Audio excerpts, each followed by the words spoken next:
Bem, pessoal, agora vamos falar sobre a interpretação estatística da entropia. Como falado, nós vamos cada vez mais amadurecendo o nosso conhecimento, sobre o que vem a ser a entropia. Então, até agora nós vimos a entropia macro, aplicada a ΔS igual ao calor sobre a temperatura. Então, mas como é que nós poderíamos ter uma interpretação mais de nível molecular, de nível estatístico, de nível mais, vamos dizer assim, mais micro, mais aprofundado do que vem a ser a entropia? Se nós quiséssemos calcular a entropia de um determinado estado ali em determinadas condições, sem ser uma variação, como é que nós calcularíamos essa entropia? Isso foi levantado pelo físico austríaco Ludwig Boltzmann em 1877. Boltzmann viveu entre 1844 e 1906. Então, como é que nós iríamos calcular essa entropia absoluta e não a variação?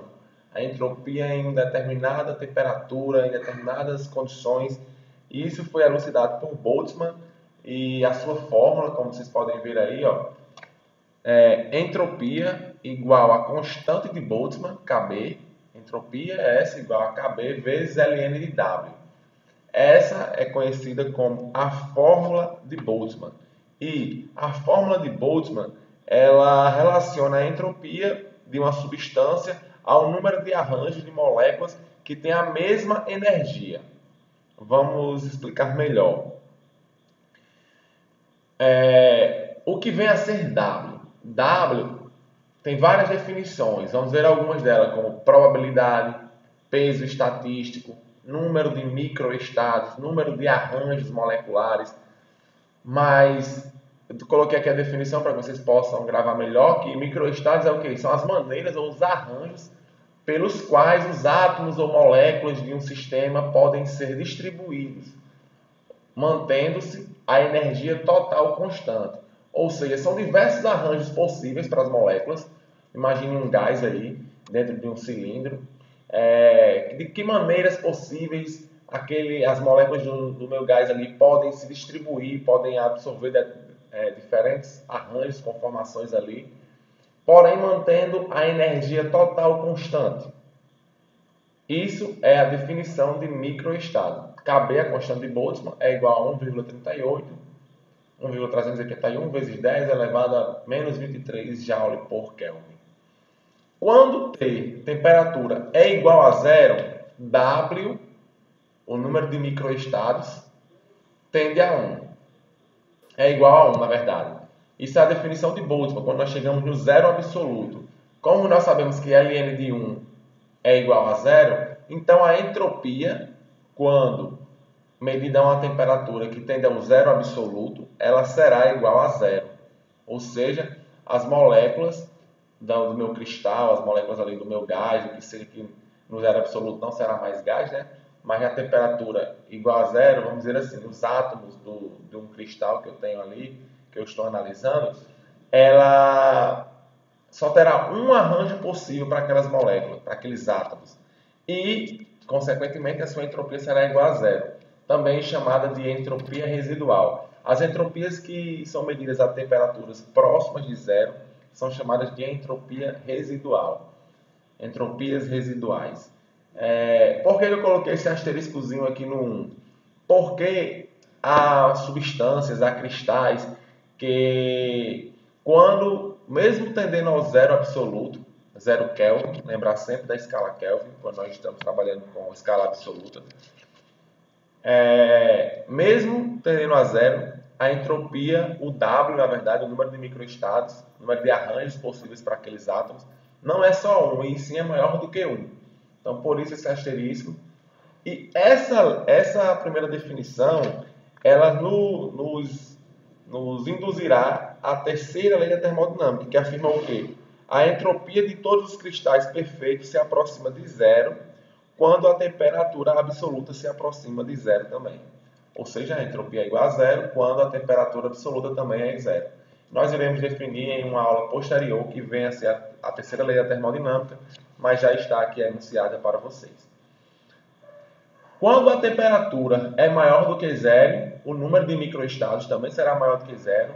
Logo, o logaritmo neperiano de W, ln de W, será maior do que zero. E, consequentemente, a entropia será maior do que zero.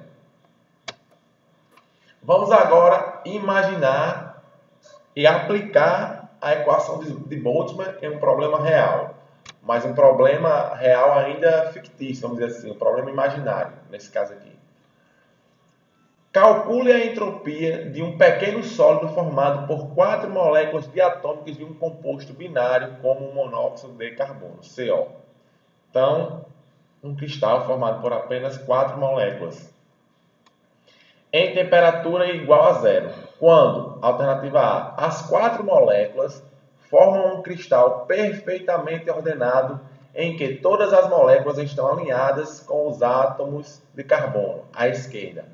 Ou seja, aqui os átomos, olha aqui na figura aqui, todos os átomos, olha para esse primeiro quadrado aqui, ó. Imagine que a única conformação possível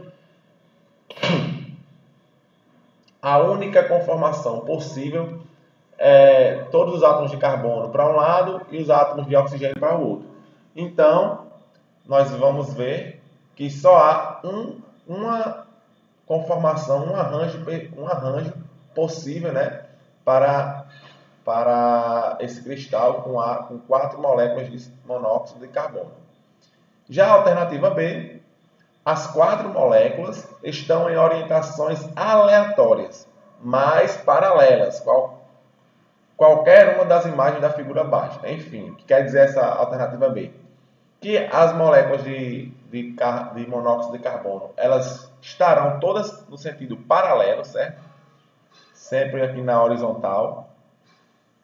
Porém, elas podem assumir qualquer posição. A primeira pode estar com o átomo de carbono para a esquerda, a segunda com o átomo de carbono para a direita, e assim sucessivamente. E nós iremos ver que há 16 possibilidades, certo? 16 arranjos possíveis para as moléculas se conformarem, se rearranjarem com os seus pares, né, que são 4 moléculas. Esse conjunto de 16 possibilidades é chamado de ensemble ou ensemble, que é o que? O conjunto de microestados e arranjos possíveis. E vale salientar mais uma vez que todos esses microestados, eles têm a mesma energia total, certo? A energia total do sistema tem que ser a mesma. Todos os microestados têm que ter a mesma energia. Aqui está uma explicação também melhor para que vocês leiam quando tiverem acesso aos slides. Então, para a alternativa A, já que nós teremos uma única possibilidade para W, ó, temperatura indo a zero, W igual a 1. Ln de 1 é igual a zero, então logo a entropia será igual a quê? A 0 Joule por Kelvin, porque só há um único arranjo possível, ou seja, um único microestado possível para as moléculas quando todos os átomos de carbono estiverem alinhados à esquerda. Então, os 4 átomos estarão alinhados à esquerda e nós teremos um único microestado. Já no segundo caso, como nós temos 4 moléculas, para cada molécula há 2 possibilidades, se elas estão paralelas, né? Se elas estão na horizontal, onde o átomo de carbono pode estar para a esquerda ou ele pode estar para a direita. Como são 4 moléculas, a gente faz 2 vezes 2 vezes 2 vezes 2. Vai dar o quê? 2 elevado a 4, que vai dar igual a 16 microestados, ou seja, W é igual a 16. Nós teremos 16 microestados possíveis para a alternativa B. Como mostrado aqui, ó. Nós temos esses 16 microestados possíveis. Quem tiver curiosidade, passa em casa e vocês vão ver, mas aí é pura matemática. Vocês se lembram lá de arranjo, combinação, a parte de probabilidade, nada mais é do que isso aqui, ó. Aqui é um arranjo, né? Onde tem 4 eventos possíveis e 2 vezes 2 vezes 2 vezes 2. Vai dar 2 elevado a 4, que dá 16. Então, há 16 arranjos diferentes possíveis, com a mesma energia, e a probabilidade é de 1 em 16, ou seja, o ensemble é de a gente tirar uma de todos arranjos possíveis, a gente tira 1 em 16 que tem a mesma energia. Então, a entropia será igual a quem? KB, constante de Boltzmann, vezes Ln de W, que é igual, aqui é a constante de Boltzmann, vezes Ln de 16, que vai dar o quê? 3,828, 3,8281, vezes 10 elevado a, 23, a menos 23 Joule por Kelvin. E como esperado, nós vimos que quando W for maior do que 1, a entropia também será maior do que 1, que é maior do que o sólido perfeitamente ordenado. Na nossa segunda questão aqui, para ilustrar a interpretação estatística da entropia, vamos ver. Para uma amostra de tamanho mais realístico do que o exemplo anterior, imaginemos uma amostra com 1 mol de monóxido de carbono, CO, moléculas de CO, que correspondem ao que?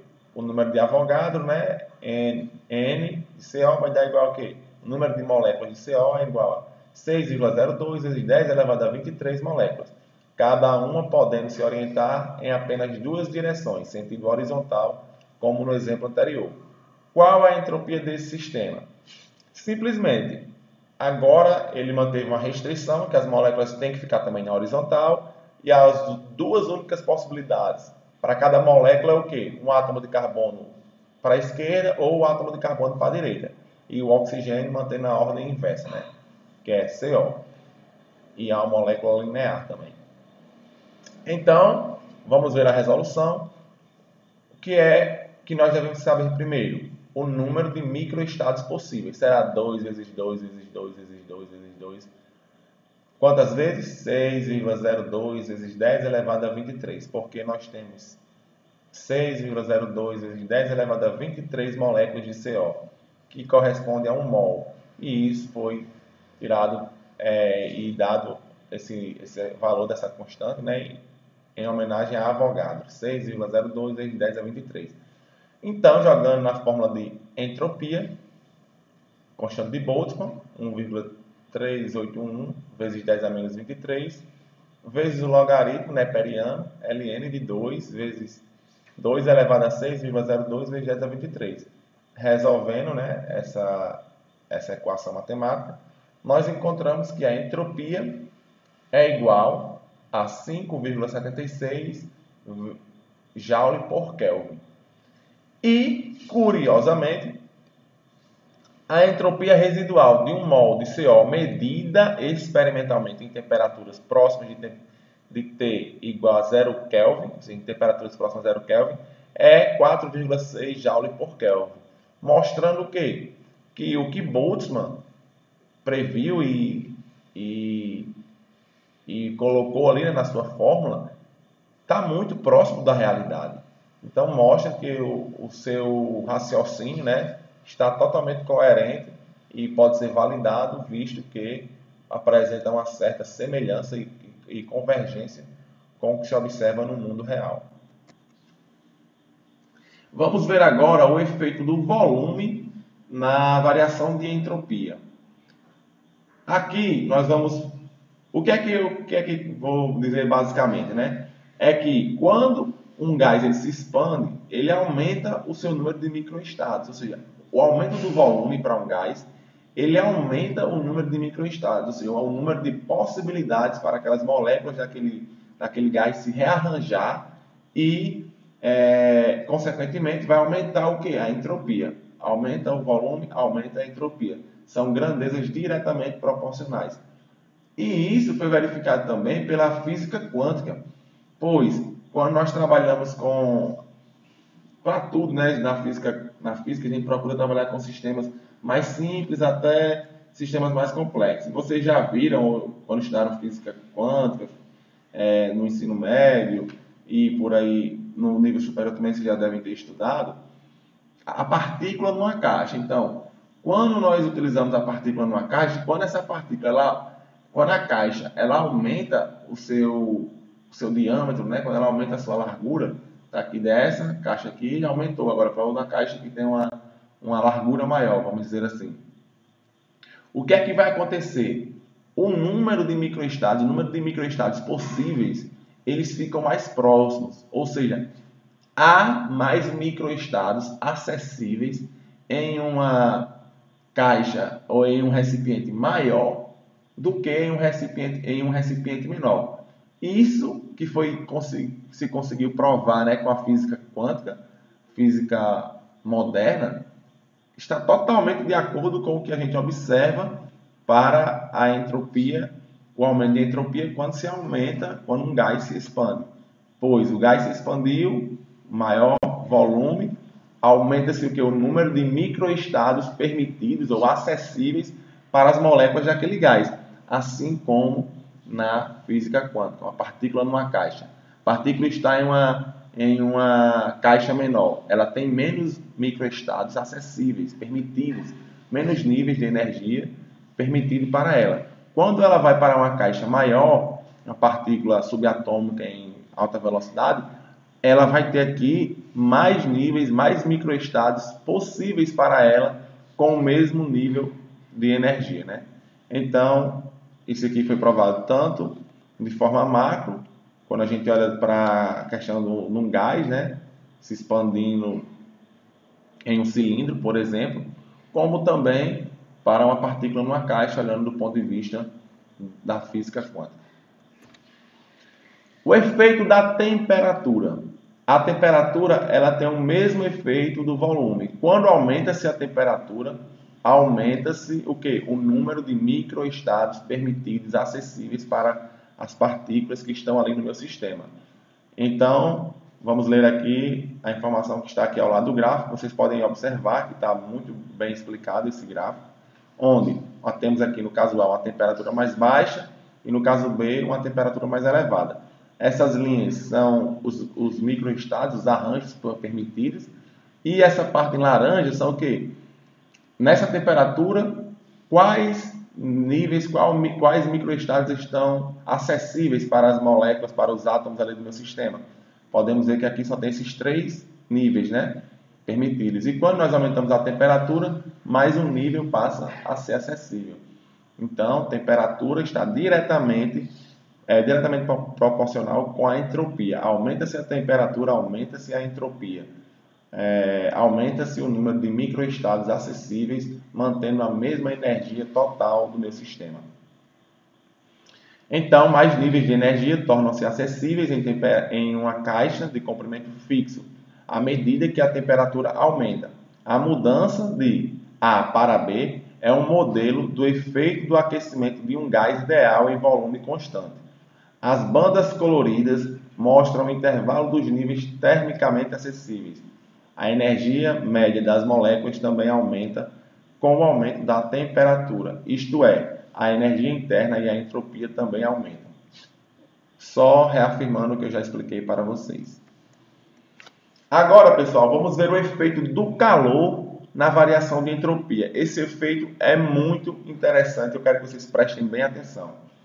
Pois, imagine que nós temos 2 corpos, à esquerda um corpo 1 e na direita um corpo 2. O corpo 1 está na temperatura T1 e o corpo 2 na temperatura T2, onde T1 é maior do que T2, tá ok? Ou bem maior, vamos considerar assim. Então, se eu forneço a mesma quantidade de calor para os 2 corpos, certo? Lembre-se, T1 está a uma temperatura maior do que T2. E eu estou fornecendo a mesma quantidade de calor aqui, representada pela seta vermelha aqui embaixo. No corpo em que eu tenho uma temperatura maior, o aumento da minha entropia será menor. Pois, preste atenção, se eu tenho aqui esse corpo, eu estou fornecendo a mesma quantidade de calor para o corpo 1 e para o corpo 2. Observem que a seta aqui da entropia do corpo 1 é bem menor do que a seta da entropia do corpo 2, para que fique bem didático para vocês. E isso porque, se nós jogarmos aqui na equação de variação de entropia igual a Q sobre T, se eu tiver uma temperatura muito elevada, vamos supor 100, e eu adiciono 10, eu estou a 100 Kelvin e aqui eu adiciono 10 joules. Qual vai ser o ganho de entropia? 0,1, certo? 0,1 joule por Kelvin. Já se eu estou a uma temperatura mais baixa, vamos supor que eu estou a 10 Kelvin aqui, e eu adiciono os mesmos 10 joules de energia, na forma de calor. Então vai ficar 10 dividido por 10, então eu vou ter 1. Aqui o meu ganho de entropia foi o quê? Foi 1 joule por Kelvin, e aqui nesse caso da esquerda foi o quê? 0,1. Ou seja, eu tive um ganho de entropia 10 vezes maior aqui nesse meu corpo da direita, por o corpo estar inicialmente a uma temperatura mais baixa e, consequentemente, eu fornecendo a mesma quantidade de calor, eu vou aumentar a desordem do meu sistema 10 vezes mais do que no caso desse meu sistema da esquerda. Então, isso nós podemos provar tanto por essa fórmula e também se nós conseguirmos olhar para o número de microestados. Porque se eu estou em uma temperatura mais baixa, qualquer calor que eu forneça ali, as minhas moléculas vão sentir mais facilmente aquela perturbação no meu sistema, né? Aquela quantidade de calor que eu estou ali adicionando, as moléculas vão se agitar muito mais rápido, vão mudar o seu estado de agitação, o estado de microestados acessíveis de energia. Já no meu caso da esquerda, se eu já estou com as moléculas muito agitadas ali, a temperatura muito alta, e eu adiciono ali os mesmos 10 joules, eu vou agitar elas um pouco mais, mas não vai ser uma diferença notória. Então dá para a gente olhar tanto do ponto de vista macroscópico, como do ponto de vista microscópico ou estatístico, pela equação de Boltzmann. E eu fiz uma analogia para que vocês não esqueçam. Por quê? Pensem bem. Aqui na esquerda está o mesmo sistema, como eu falei, uma temperatura maior, eu forneço o mesmo calor. E vamos comparar com um espirro, certo? Uma pessoa espirrando. Vocês jamais esquecerão agora do efeito do calor no aumento da entropia. Imagine que nessa festa aqui, uma rave, onde está todo mundo muito agitado, muito alegre, uma pessoa está espirrando aqui no meio dessa turma aí, né? Praticamente, só quem vai se assustar ali e olha lá, um ou dois ali que estão do lado dele ali. Poucas pessoas irão se assustar, irão perceber, irão adquirir ali aquela vibração daquele ambiente. Já no caso da direita, onde está uma temperatura mais baixa, o meu corpo, imagine que essa mesma pessoa que espirrou aqui nessa festa, ela está espirrando agora no local de trabalho em silêncio, num cinema, numa biblioteca, num teatro. Quando esse cara dá um espirro, percebe-se que todas as pessoas ao redor ali vão perceber, vão se assustar, vão vibrar, vamos dizer assim. As moléculas ali vão vibrar e muito mais repentinamente, vão sentir muito mais aquele efeito da entrada de calor, ali o efeito do espirro, do que no caso da esquerda. Então, vocês olhando esses dois exemplos, vocês jamais esquecerão do efeito do calor na variação de entropia, tá ok?